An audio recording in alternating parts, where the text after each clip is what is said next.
हमारा विषय है उदासीनता। उदासीनता हृदय का ऐसा भाव है जहां हमें किसी बात में रुचि नहीं रहती, हम कोई कार्य करने के लिए उत्साहित नहीं होते।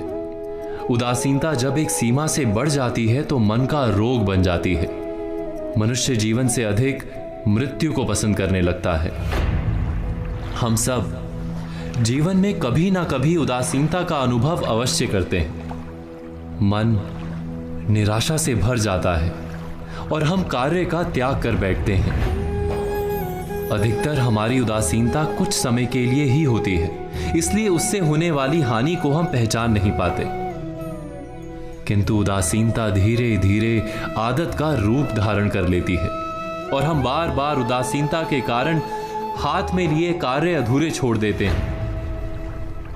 क्या हमारे सबके साथ ऐसा नहीं होता? तो वास्तव में उदासीनता क्या है? इसका जन्म कहां से होता है? इससे छूटने का उपाय क्या है? उदासीनता वास्तव में मन की ऐसी स्थिति का नाम है जब हमें अपनी तकलीफों, अपनी कठिनाइयों का कारण बाहर दिखाई देता है। हम कहते हैं कि समाज बुरा है, नौकर या स्वामी गलत है, पति या पत्नी का बर्ताव अनुचित है, जीवन की परिस्थितियां प्रतिकूल है, वक्त हमारा साथ नहीं दे रहा, वगैरह वगैरह। और जब दुख का कारण बाहर होता है तो उसको बदलने का हमारे पास कोई मार्ग नहीं होता। क्या ये सत्य नहीं?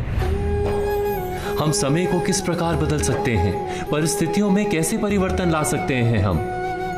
अर्थात हम स्वयं को निस्सहाय मानने लगते हैं और वहीं से उदासीनता का जन्म होता है।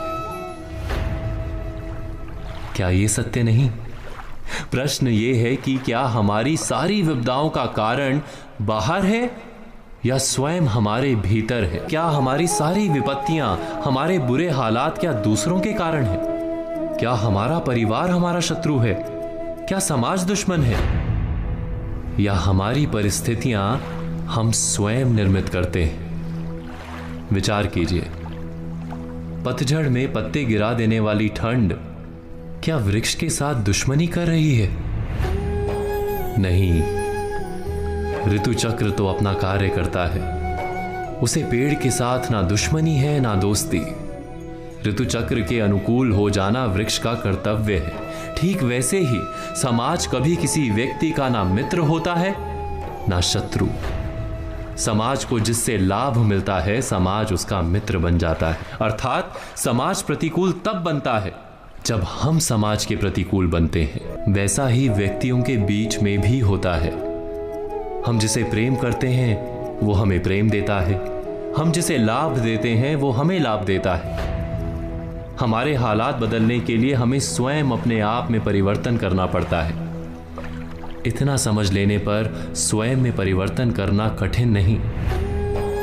अर्थात जीवन में उदासीनता का कोई कारण ही नहीं, केवल अपने आप में परिवर्तन करना पर्याप्त है। अवश्य विचार कीजिएगा, चिंतन कीजिएगा, मनन कीजिएगा।